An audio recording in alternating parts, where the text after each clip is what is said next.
When bail shall be denied. When the accused is charged with capital offense or an offense punishable by reclusion perpetua or higher, and evidence of guilt is strong, then bail shall be denied, as it is neither a matter of right or of discretion. Padilla versus Court of Appeals. Thus in Trillanes the Fourth versus Pimentel, where Senator Antonio Trillanes, charged with coup d'etat, sought to be allowed to attend Senate sessions and to convene his staff, resource persons and guests, and to attend to his official functions as senator, the Supreme Court denied the petition. The petitioner's contention that he is not a flight risk is irrelevant, as it is only material in ascertaining the amount of bail and in canceling a discretionary grant of bail. In this case, where the offense charge is an unbailable offense, what is controlling is the determination by the trial court that the evidence of his guilt is strong. It is impractical to draw a line between convicted prisoners and pretrial detainee for the purpose of maintaining jail security, and while pretrial detainees do not forfeit their constitutional rights upon confinement, the fact of their detention makes their right limited than those of the public. The presumption of innocence does not carry with it full enjoyment or enjoyment of civil and political rights. Where the accused is charged with a crime punishable by reclusion perpetua and is convicted by the trial court and sentenced to suffer such a penalty, bail is neither a matter of right nor a matter of discretion. An application for bail must be denied. People versus Fortes. Likewise, in People versus Reyes, the Supreme Court held that where a person has been convicted by the trial court and sentenced to the penalty of imprisonment for 22 years, the penalty imposed is classified as reclusion perpetua, and while the case is on appeal, bail shall be denied, because the offense is punishable by reclusion perpetua, and the evidence of guilt is strong. In Abosa versus Court of Appeals, it was held that the principle denying bail to an accused charged with capital offense where evidence of guilt is strong applies with equal force to the appellant, who, though convicted of an offense not punishable by death, reclusion perpetua or life imprisonment, was nevertheless originally charged with a capital offense. Standards for fixing bail, Section 6, Rule 114. Among the factors to be considered by the judge in fixing bail are the financial ability of the accused, the nature and the circumstances of the offense, and the penalty for the offense charged, the character and reputation of the accused, his age, health, the weight of the evidence against him, the probability of his appearing at the trial, the forfeiture of other bonds by him, the fact that he was a fugitive from justice when arrested, and the pendency of other cases in which he is under bond. See de la Camara versus Inage, Villaseñor versus Abano, and Iniyap versus Court of Appeals. The bail of 5.5 million recommended by Solicitor General for the provisional liberty of the accused, who had already been convicted by the trial court in an estafa case, was held to be excessive, as bail is not intended to assume the civil liability of the accused. Right to bail and right to travel abroad. See Manotoc versus Court of Appeals, or Silveria versus Court of Appeals, and Defensor Santiago versus Vasquez. Right to bail and extradition. In Government of the U.S. versus Judge Purganon and Mark Jimenez, GR 148571, December 17, 2002. The Supreme Court denied with finality Mark Jimenez's motion for reconsideration of the court's earlier decision to declare null and void the order of Judge Purganan's granting bail to Mark Jimenez. The court said, as suggested by the use of the word conviction, the constitutional provision on bail applies only when a person has been arrested and detained for a violation of Philippine criminal laws. It does not apply to extradition proceedings, because extradition courts do not render judgments of conviction or acquittal. Moreover, the constitutional right to bail flows from the presumption of innocence in favor of every accused who should not be subjected to the loss of freedom, as thereafter he would be entitled to acquittal unless his guilt be proved beyond reasonable doubt. It follows that the constitutional provision on bail will not apply to a case of extradition, where the presumption of innocence is not an issue. that the offense for or offenses for which Jimenez is sought to be extradited are bailable in the United States is not an argument to grant him one in the present case. To stress, extradition proceedings are separate and distinct from the trial for the offenses for which he is charged. He should apply for bail before the courts trying the criminal cases against him, not before the extradition court. Accordingly, it was held that after a potential extraditee has been arrested and placed under the custody of the law, bail may be applied for and granted as an exception only upon a clear and convincing showing that once granted bail, the applicant will not be a flight risk or a danger to the community. And letter B, there exists special, humanitarian, and compelling circumstances, including as a matter of reciprocity, those cited by the highest court in the requesting state when it grants provisional liberty in extradition cases therein. This ruling in Pruganan was modified in Government of Hong Kong versus Honorable Felix Berto T. Olalia, GR 153675, where the court said that it cannot ignore the modern trend in public international law, which places a primacy on the worth of the individual person and the sanctity of human rights. While the Universal Declaration of Human Rights is not a treaty, its principles are now recognized as customarily binding upon the members of the international community. This court, in Midroff versus Director of Prisons, in granting bail to a prospective deportee, held that under the Constitution, the principles set forth in the Universal Declaration of Human Rights are part of the law of the land. If bail can be granted in deportation cases, considering that the Universal Declaration of Human Rights applies to deportation cases, there is no reason why it cannot be invoked in extradition cases. Consistent with the separate opinion of Chief Justice Puno in Puruganan, a new standard, clear and convincing evidence should be used in granting bail in extradition cases. The standard is lower than proof beyond reasonable doubt but higher than preponderance of evidence. The potential extradite must prove by clear and convincing evidence that he is not a flight risk and will abide by or with all the orders and processes of the extradition court. Waiver of the right to bail. The right to bail is another of the constitutional rights which can be waived. It is a right which is personal to the accused and whose waiver would not be contrary to law, public order, public policy, morals, or good customs, or prejudicial to a third person with a right recognized by law. People versus Judge Donato. The failure of the accused to call the attention of the trial court to the unresolved petition for bail is deemed a waiver of the right to bail. Furthermore, the conviction of the accused renders the petition for bail moot and academic. People versus Maines, 122737. Bail and suspension of the privilege of the writ of habeas corpus. The right to bail is not impaired by the suspension of the privilege of the writ of habeas corpus. Section 13, Article 3. Constitutional rights of the accused, Section 14, Article 3. No person shall be held to answer for a criminal offense without due process of law.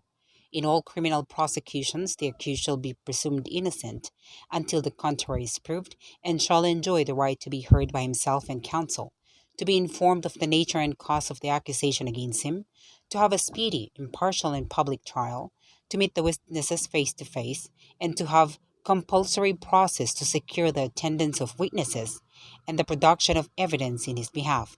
However, after arraignment, trial may proceed notwithstanding the absence of the accused, provided that he has been duly notified and his failure to appear is unjustifiable. Criminal due process. In Mejia versus Pamadan, the Supreme Court enumerated the ingredients of due process as applied to criminal proceedings as follows. 1. The accused has been heard in a court of competent jurisdiction. 2. The accused is proceeded against under the orderly processes of law. 3. The accused has been given notice and the opportunity to be heard. 4. The judgment rendered was within the authority of a constitutional law. Unreasonable delay in resolving complaint. In Rocker versus Ombudsman, 129978, is what it was held that the failure of the Office of the Ombudsman to resolve a complaint that had been pending for 6 years clearly violates the constitutional command for the Ombudsman to act promptly on complaints and the right of the petitioner to due process of law and to speedy trial. In such event, the aggrieved party is entitled to the dismissal of the complaint. A similar ruling was made in Cervantes versus Sandiganbayan, 108595. In Tatad versus Sandiganbayan, where it was held that the unreasonable delay in the termination of the preliminary investigation by the Tanod violated the due process clause. However, in Santiago versus Garchitorena, although the offense was allegedly committed on or before October 17, 1988, and the information was filed only on May 9, 1991, and an amended information filed on December 8, 1992, the delay did not constitute a denial of due process because there was continuing investigation, snarled only because of the complexity of the issue involved. In Socrates versus Sandiganbayan, it was found that the 6 year delay in the termination of the preliminary investigation was caused by petitioner's own acts, not by inaction of the prosecution. Accordingly, there was no violation of the petitioner's right to due process of law or of his right to speedy disposition of the case. Impartial court or tribunal. A critical component of due process of law is a hearing before an impartial and disinterested tribunal. In order to disqualify a judge on the ground of bias and prejudice, the movement must prove such bias by clear and convincing evidence.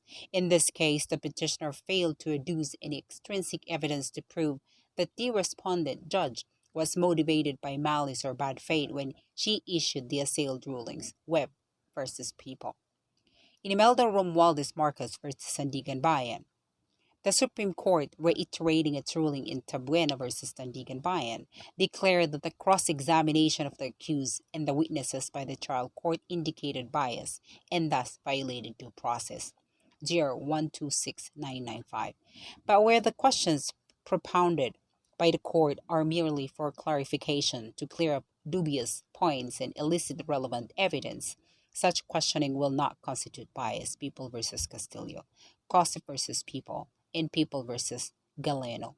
Thus, in People versus Herida, where the trial court intensively questioned the witnesses and the accused, approximately 43% of the questions asked by the prosecution witnesses and the accused were propounded by the judge. It was held that the questioning was necessary. Judges have as much interest as counsel in the orderly and expeditious presentation of evidence and have the duty to ask questions that would elicit the facts of the issue involved, clarify ambiguous remarks by witnesses, and address the points overlooked by counsel. You see also People versus Medinilla. Right to a hearing in Alonte versus Savillano and in Concepcion versus Savillano. The Supreme Court held that the accused were denied due process of law when the trial court convicted them after having declared that they had waived their right to present evidence, but it was shown that there were deviations from the regular course of trial. Example, petitioners were not directed to present evidence to prove their defenses, nor dates set for that purpose. Petitioners were not given an opportunity to present rebuttal evidence nor dates set for that purpose, and petitioners had not admitted the offense charged in the information which would have justified any modification in the order of the trial. In Defensor Santiago versus Sandiganbayan, it was held that the reopening of a case without giving the accused the opportunity to introduce controverting evidence is an error and a denial of due process of law. In People versus Hubert Hebb, the Supreme Court said that there was no denial of due process where the trial court refused to grant the petition of Webb to take the deposition of witnesses residing abroad, considering that the testimony of the witnesses would be merely corroborative. The defense had already presented 57 witnesses and 464 documentary exhibits, and the trial court had already admitted the exhibits on which the said witnesses would have testified. In Joseph Ejercito Estrada versus Sandigan Bayan, as amended by RA 7659, was challenged on the following grounds. It is vague. Number two, it dispenses with the reasonable doubt standard in criminal prosecutions. And number three, it abolishes the element of mens rea in crimes already punishable under the revised penal code, all of which are purportedly violation of the rights of the accused to due process of law and to be informed of the nature and the cause of the accusation against him. The court ruled that every legislative measure is presumed constitutional, and the petitioner failed to discharge the burden to overcome the presumption of constitutionality. The law contains ascertainable standards and well-defined parameters which would enable the accused to determine the nature of the violation.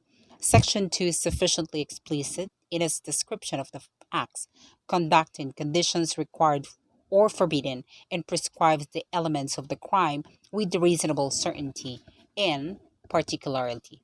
Section 4 does not circumvent the immutable obligation of the prosecution to prove beyond reasonable doubt the predicate acts showing unlawful scheme or conspiracy. The prosecution has to prove beyond reasonable doubt the number of acts sufficient to form a combination of a series which would constitute a pattern involving an amount no less than 50 million.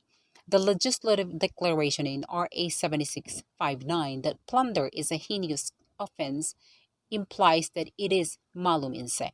If the acts punished are inherently immoral or inherently wrong, they are mala in se, even if punished under special laws, particularly because in plunder, the predicate crimes are mainly mala in se. Plea of guilt in a capital offense in People versus Santa Teresa, GR 130663, the court enumerated the stringent constitutional standards impelled by the Due Process Clause whenever the accused pleads guilty to a capital offense. 1. The trial court must conduct a searching inquiry into the voluntariness of the plea and full comprehension of the consequences thereof. 2. The prosecution shall be required to present evidence to prove the guilt of the accused and the precise degree of his culpability. And 3. The accused must make or ask if he desires to present evidence on his behalf and allow him to do so if he so desires. In People versus Ostia 131804, the Supreme Court said that the procedure is mandatory and a judge who fails to observe with fealty the said rule commits grave abuse of discretion. The court has cautioned trial judges to proceed with meticulous care whenever the impossible penalty for the crime charged is death. The state and the offended party are entitled to due process. The state, and more so, the offended party is also entitled to due process of law. In Galman versus Pamaran, the judgment of acquittal was vacated upon a finding of the Supreme Court that there was bias and partiality on the part of the judge and the prosecutor.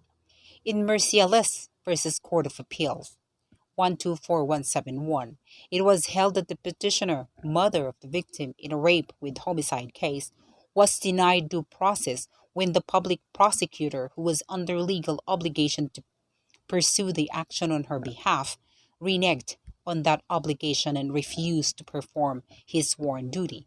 But in People versus Vera 134732, it was held that the people could not claim that it was denied due process because there was a public prosecutor who represented it at every stage of the proceedings, from arraignment to promulgation of the dismissal order, to protect it in its interest. Presumption of innocence. Every circumstance favoring the innocence of the accused must be taken into account. The proof against him must survive the test of reason. The strongest suspicion must not be permitted to sway judgment.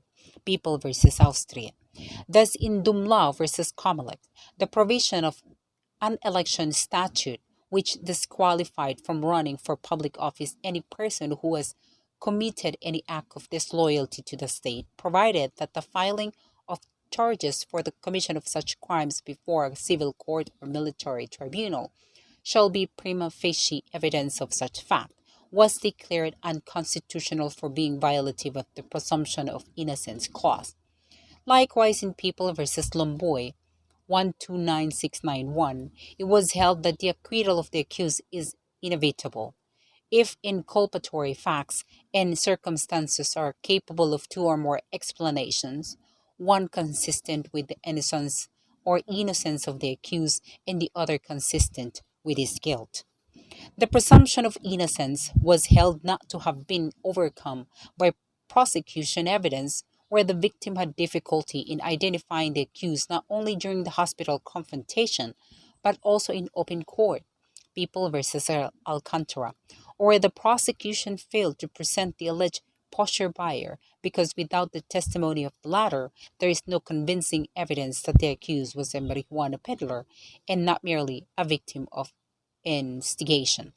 People versus Tapeda, or where the testimony of the prosecution witnesses is marred by inconsistencies, like versus Sandigambayan. The presumption that official duty was regularly performed cannot by itself prevail over the constitutional presumption of innocence. If the inculpatory facts and circumstances are capable of two or more explanations, one of which is consistent with the innocence of the accused and the other consistent with guilt, then the evidence does not fulfill the test of moral certainty and is not sufficient to support a conviction. People versus Martos. Thus, in People versus Briones, the fact that SPO 1 Alilio was presumed to have regularly performed his official duty was held insufficient to overcome the presumption of innocence, as it was inconceivable that the accused would still sell shabu to SPO 1 Alilio when the accused knew Alilio to be the police officer who earlier arrested his friend Ormos for allegedly selling shabu. But where it is not the sole basis for conviction, the presumption of regularity of performance of official functions may prevail over the constitutional presumption of innocence. People versus Akuran. The constitutional presumption will not apply as long as there is some logical connection between the fact proved and the ultimate fact presumed, and the inference of one fact from proof of another shall not be so unreasonable as to be a purely arbitrary mandate.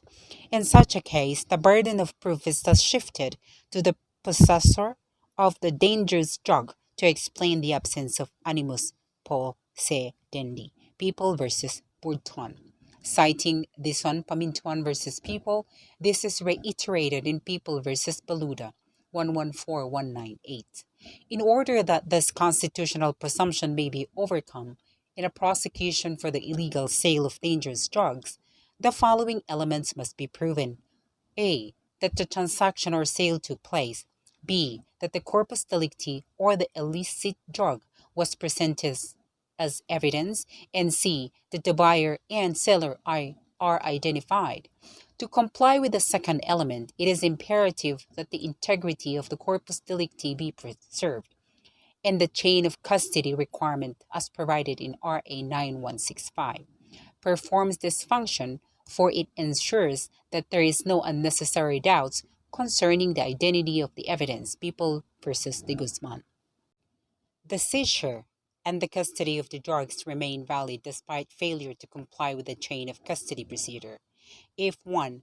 The noncompliance is attended by justifiable grounds, and 2.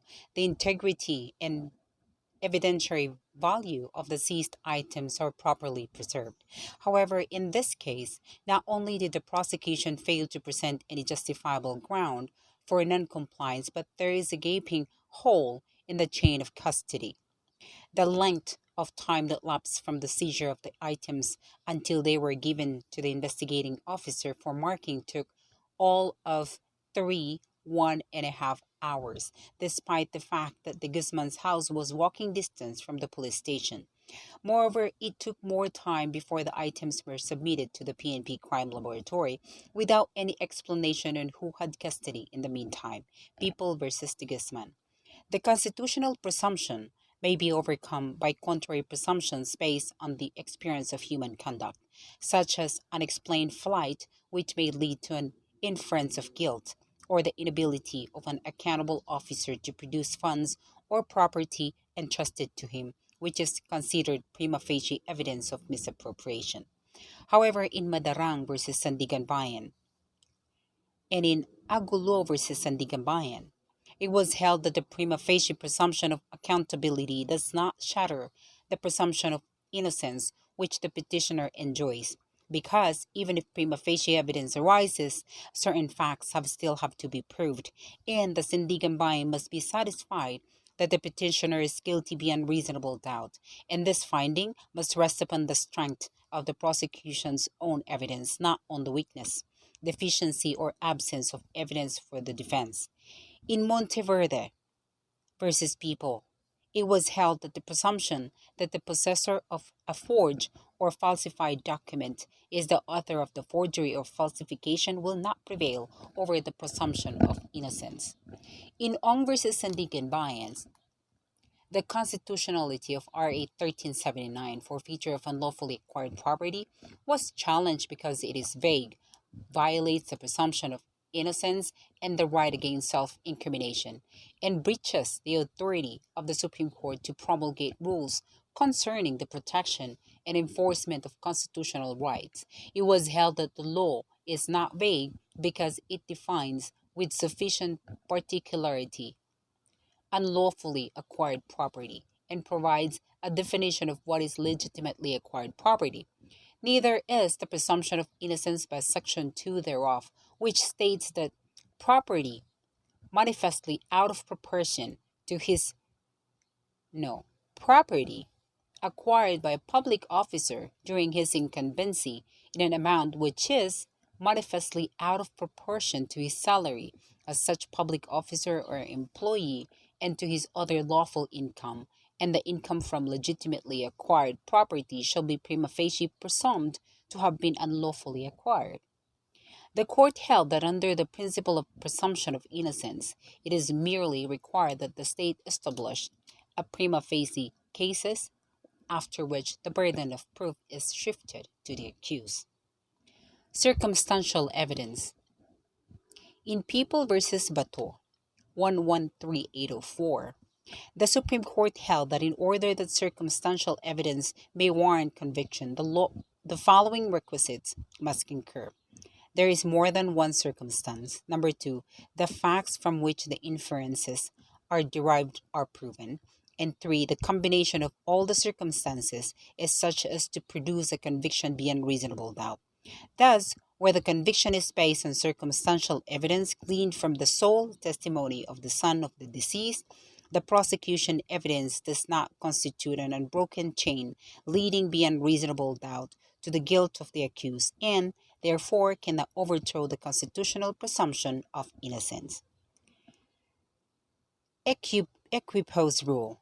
The equipoise rule invoked by the petitioner is applicable only where the evidence adduced by the parties are evenly balanced, in which case the constitutional presumption of innocence should tilt the scales in favor of the accused. Corpus versus People. Equipoise rule. The right to presumption of innocence can be invoked only by an individual accused of a criminal offense. A corporate entity has no personality to invoke the same.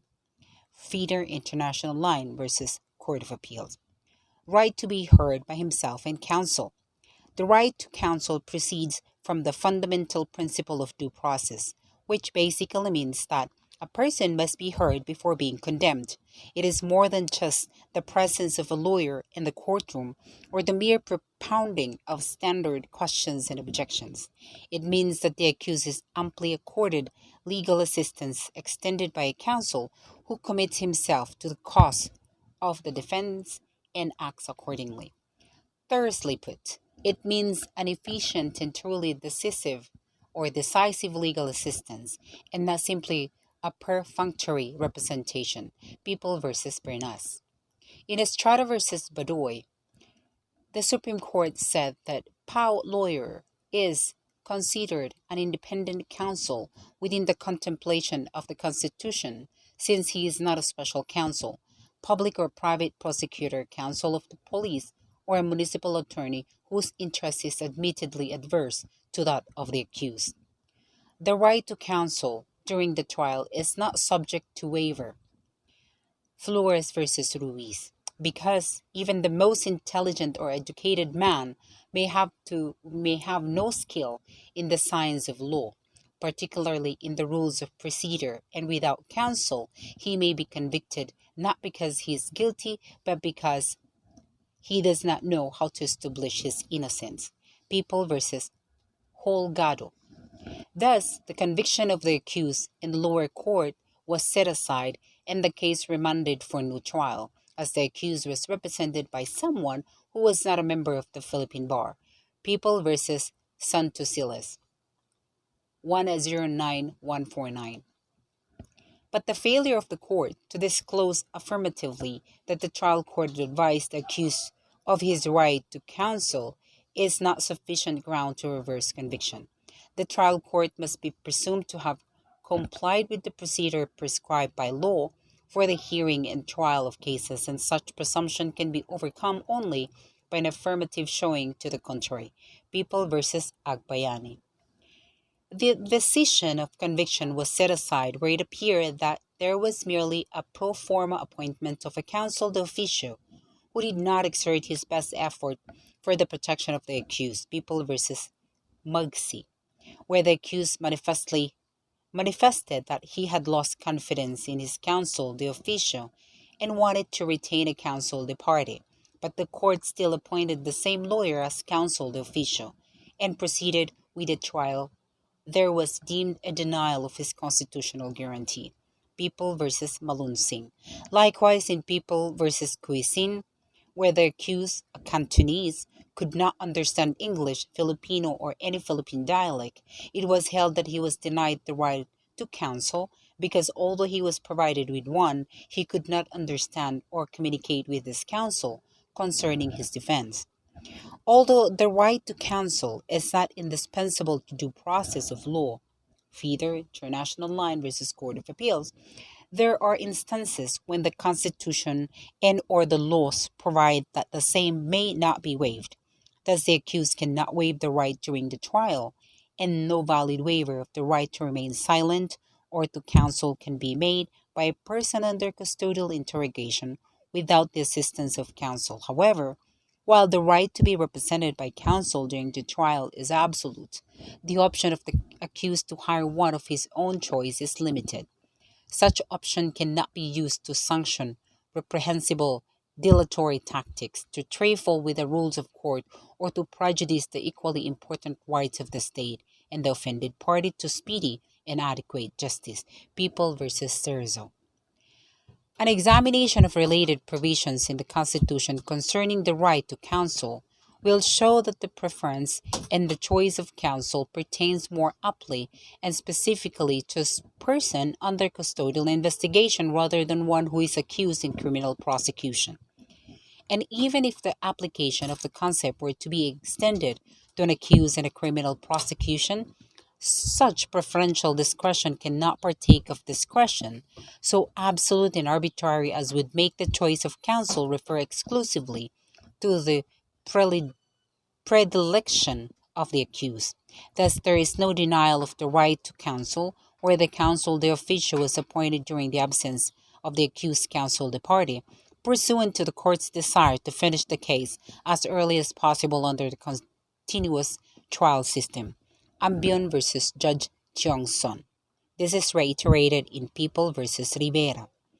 The long-standing rule is that a client is bound by the mistakes of his lawyer, Andrada versus People, 135222, except when the negligence or incompetence of counsel is deemed to so gross as to have prejudiced the constitutional right of the accused to be heard. Thus, in U.S. versus Jimenez, the case was remanded for a new trial when counsel for the accused inadvertently substituted a plea of guilty for an earlier plea of not guilty, thus resulting in the precipitate conviction of his client. In Aguilar versus Court of Appeals, the dismissed appeal from a conviction for estafa was reinstated after it was shown that the failure to file the appellant's brief on time was due to the sheer irresponsibility of the part of the appellant's counsel. In the Guzman versus Sandigan Bayan, the case was remanded for reception of evidence after counsel filed a demurrer to the evidence, notwithstanding that his motion for leave of court was denied, thus precluding the accused to present his evidence. In Reyes versus Court of Appeals, a new trial was ordered after a showing that counsel for the accused abandoned the accused without explanation. In People versus Bascu Gin, it was held that the counsel de officios haste in proceeding with the arraignment fails or falls short of the standard mandated by the rules of effective and adequate counseling. Right to be informed of the nature and cause of the accusation against him. Rationale in People versus Valdez Sancho 137051-552, reiterated in People versus Monteron 13709. The Supreme Court said that the reasons for this guarantee, as explained in U.S. versus Carlson, are number one, to furnish the accused with such a description of the charge against him as will enable him to prepare for his defense. 2. To avail himself of his conviction or acquittal for protection against a further prosecution for the same cause. And 3. To inform the court of the facts alleged so that it may decide whether they are sufficient in law to support a conviction. In People versus Crisologo, the conviction of the accused, who was a deaf mute, was reversed by the Supreme Court because no one who knew how to communicate with the accused was utilized by the trial court during the entire proceedings.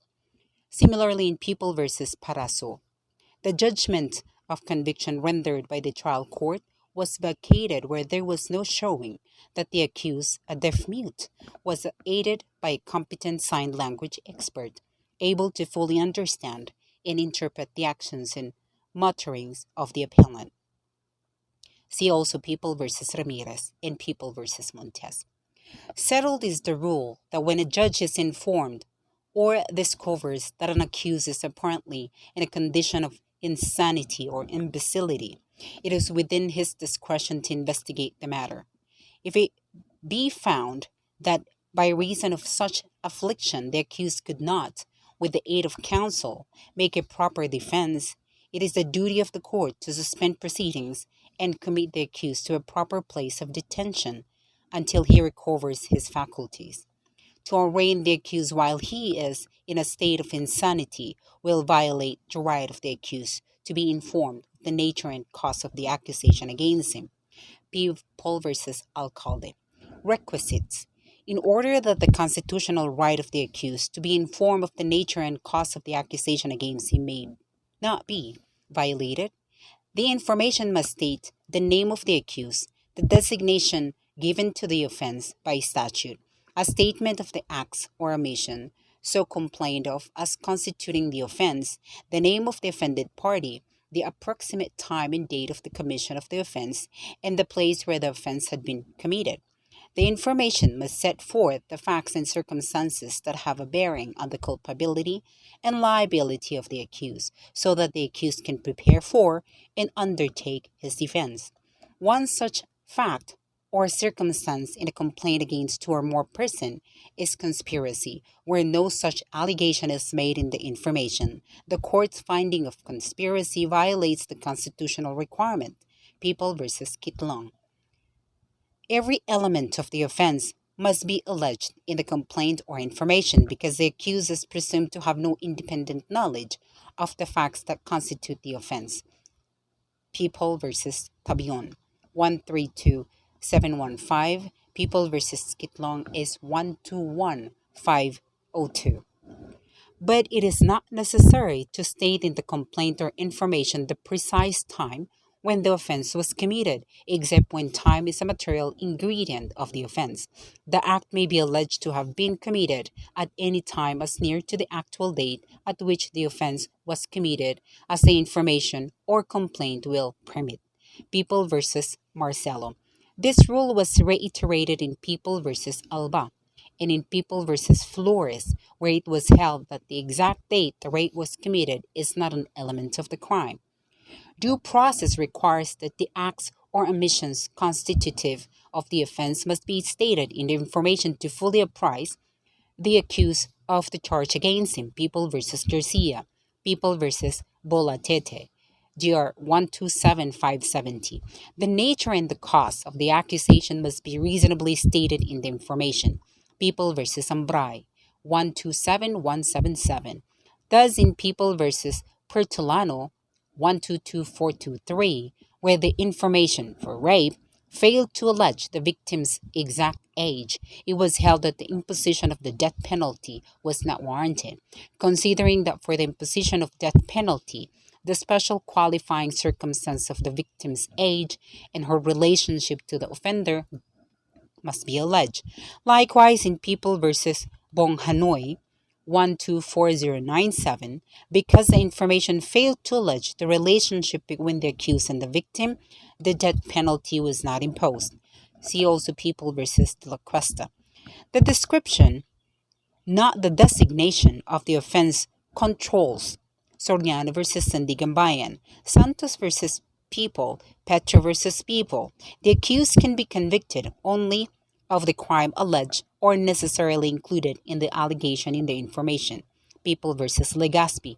Thus, in People versus Paglinawan 123094, where during the trial for murder it was shown that the mother and the brother of the victim were also injured during the same incident, it was held that the accused appellant could not be convicted of the said injuries because they were not properly charged in the information. While the trial court can hold a joint trial of two or more criminal cases and can render a consolidated decision, it cannot convict the accused of the complex crime constituted of the various crimes in the two informations. To do so would violate the right of the accused to be informed of the nature of the cause of the accusation against him. People versus De Vera.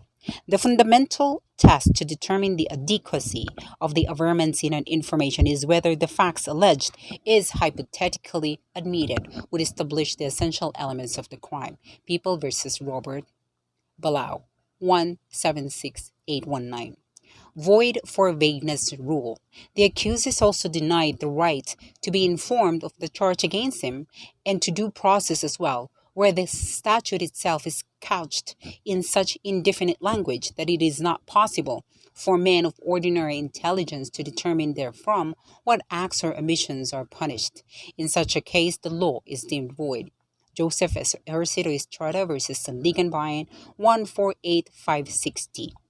In Romualdez versus Sandiganbayan, the petitioner argued that Section 5 of the Anti-Graft and Corrupt Practices Act, which penalizes any relative by consanguinity or affinity within the third civil degree of the president who intervenes in any business or contract with the government, is void for being vague.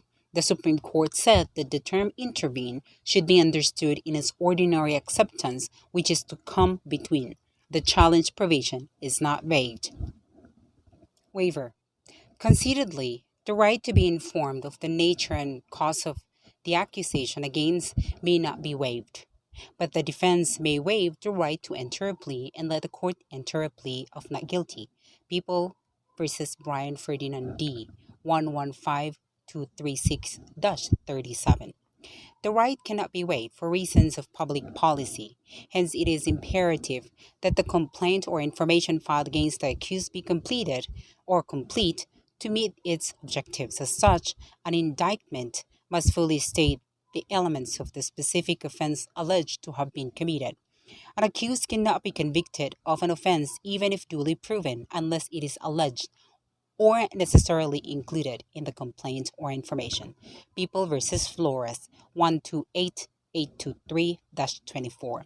However, it is altogether a different matter if the accused themselves refuse to be informed of the nature and cause of the accusation against them. The defense cannot hold hostage the court by such refusal. Thus, in this case, it was held that there was substantive compliance with this right when the counsel of the accused received a copy of the prosecutor's resolution sustaining the charge for rape and acts of lasciviousness. The failure to read the information to the accused was a procedural infirmity that was eventually non-prejudicial to the accused. Not only did they receive a copy of the information, they likewise participated in the trial cross-examined the complainant and their witnesses, and presented their own witness to deny the charges against them. The conduct of the defense, particularly their participation in the trial, clearly indicates that they were fully aware of the nature and cause of the accusation against them. Failure to object to the multiple offenses alleged in the criminal information during the arraignment is deemed a waiver of the right.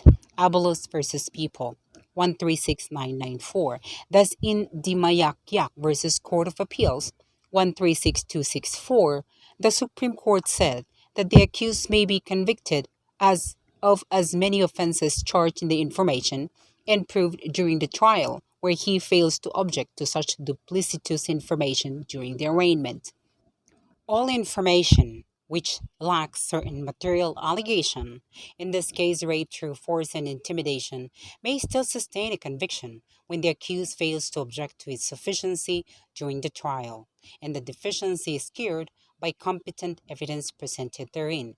People versus Palarca 146020. Political offense doctrine.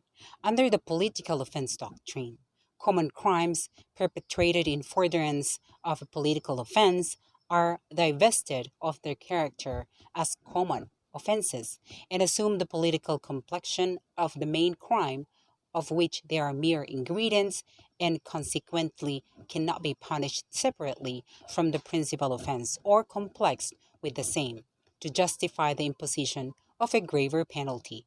People versus Hernandez. Thus, when a killing is committed in furtherance of rebellion, the killing is not homicide or murder. Rather, the killing assumes the political complexion of rebellion as its mere ingredient and must be prosecuted and punished as rebellion alone.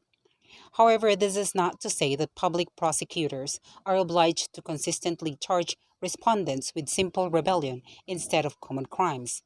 No one disputes the well entrenched principle of criminal procedure that the institution of the criminal charges, including whom, what to charge, is addressed to the sound discretion of the public prosecutor.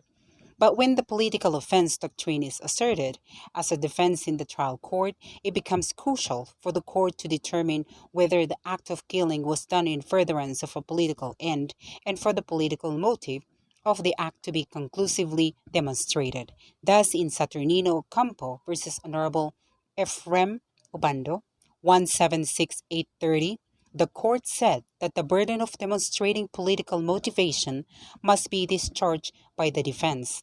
The proof showing political motivation is adduced during trial, where the accused is assured an opportunity to present evidence. It is not for this court to determine this factual matter in the instant petition for certiorari.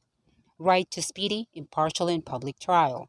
Speedy trial, a trial free from vexatious, capricious, and oppressive delays, but justice and fairness, not speed, are the objectives. See Acevedo versus Sarmiento. Accused is entitled to dismissal, equivalent to acquittal, if trial is unreasonably delayed. The right to speedy trial is relative, subject to reasonable delays and postponements arising from illness, medical attention, body operations, etc. Speedy trial means one that can be had as soon after indictment is filed as the prosecution can, with reasonable diligence, prepare for trial. While accused persons do have rights, many of them choose to forget that the aggrieved also have the same right. People versus Guinness. In determining the right of the accused to speedy trial, courts should do more than a mathematical computation of the number of postponements of scheduled hearings of the case. What offends the right are unjustified postponements which prolong trial for an unreasonable length of time. In this case, the hearing was only postponed twice and for a period of less than 2 months. Thus, there was no violation of the constitutional right to speedy trial. People versus Tampal. The right to speedy trial is violated only when the proceeding is attended by vexatious, capricious, and oppressive delays, or when unjustified postponements of the trial are asked for the secured, or when without cause or justifiable motive, a long period of time is allowed to elapse without the party having his case tried. De La Rosa versus Court of Appeals, Tia Lim versus Court of Appeals 131483. The different interests of the defendant, which the right to speedy trial are designed to protect, are one, to prevent oppressive pretrial incarceration, two, to minimize anxiety and concern of the accused, and three, to limit the possibility that the defense will be impaired. But the right to speedy trial cannot be invoked, where to sustain the same would result in a clear denial of due process to the prosecution. In essence, the right to a speedy trial does not preclude the people's equally important right to public justice. Uy versus Honorable Adriano 159098. A separate trial is consonant with the right of the accused to a speedy trial.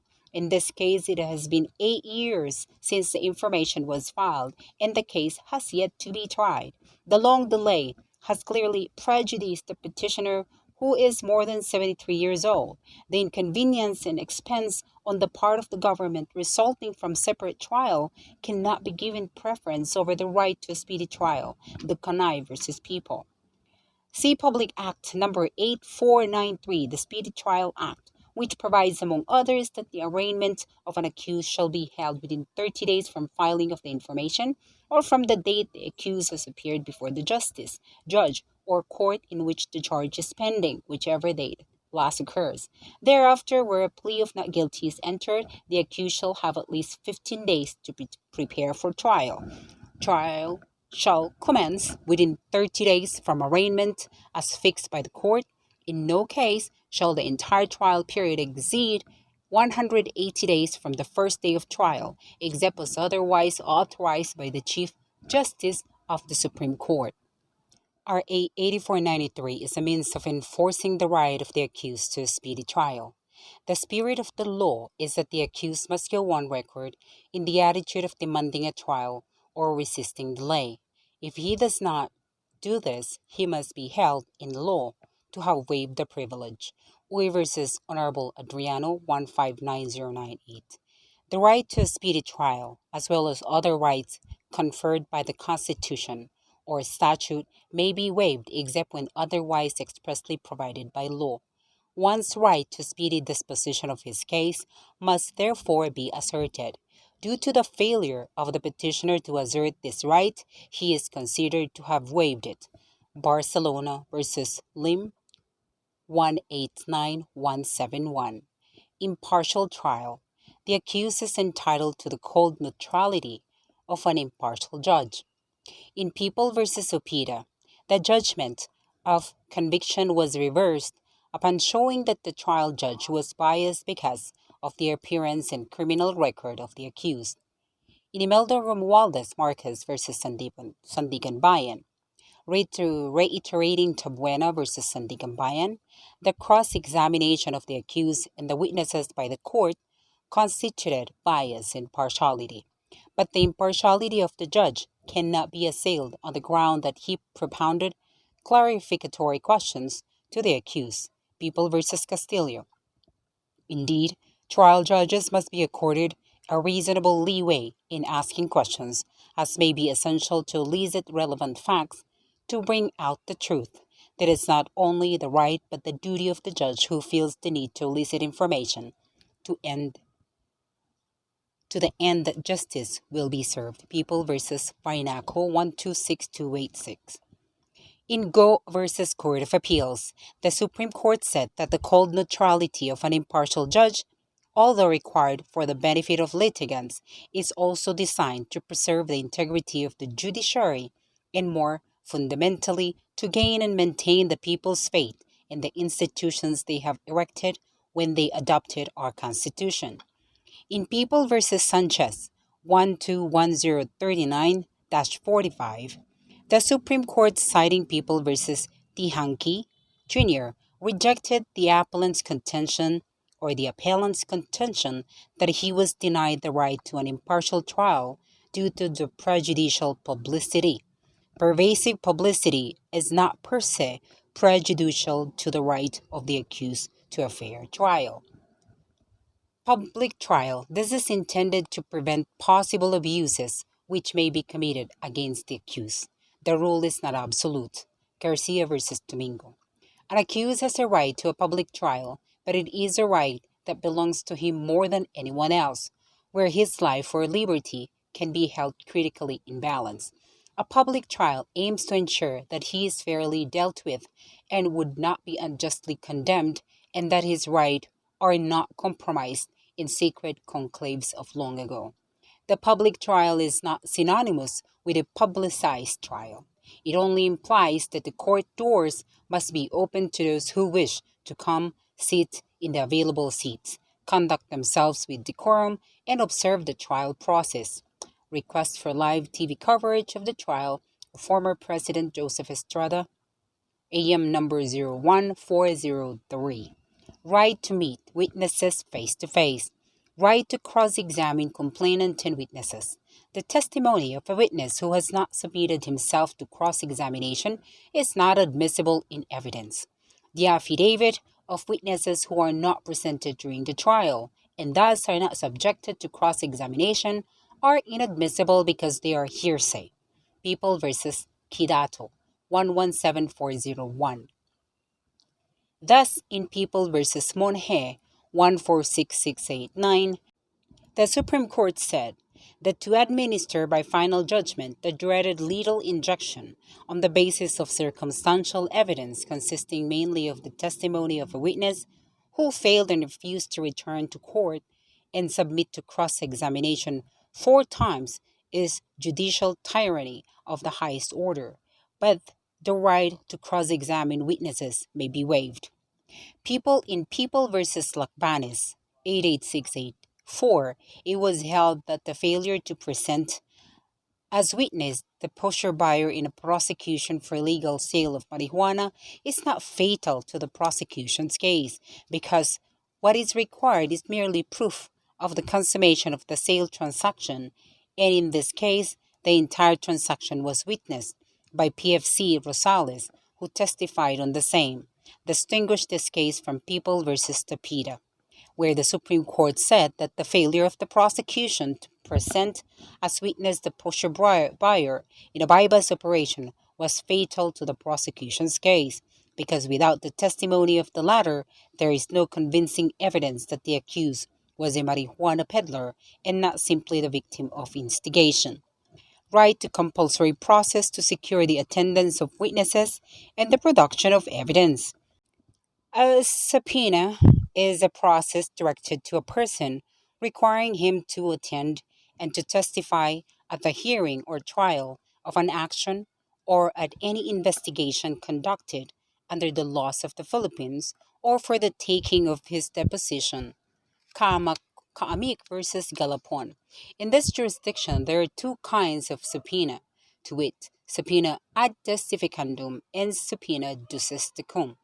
The first is used to compel a person to testify, while the second is used to compel the production of books, records, things, or documents therein specified. Well settled is the rule that before a subpoena decis tecum may issue, the court must first be satisfied that the following requisites are present. The books, documents, or other things requested must appear prima facie relevant to the issue subject of the controversy. Test of relevancy, and such books must be reasonably described by the parties to be readily identified. Test of definiteness. Rocco versus Contreras 158275. In People versus Chua 128280, the court reiterated what, in U.S. versus Ramirez, it declared as the requisite for compelling the attendance of witnesses and the production of evidence as follows. A. The evidence is really material. B. Accused is not guilty of neglect in previously obtaining the production of such evidence. C. The evidence will be available at the time desired. And D. No similar evidence can be obtained. Trial in absentia. The purpose of this rule is to speed up the disposition of criminal cases, trial of which could, in the past, be indefinitely deferred and many times completely abandoned because of the defendant's escape. People versus Agbulos. Section 6, Rule 120 of the Revised Rules on Criminal Procedure authorizes the promulgation of judgment in absentia in view of the failure of the accused to appear despite notice. This is intended to obviate a situation where the judicial process could be subverted by the accused jumping bail to frustrate the promulgation of judgment. People versus Court of Appeals 140285. Trial in absentia is mandatory upon the court whenever the accused has been arraigned, notified of dates of hearing, and his absence is unjustified.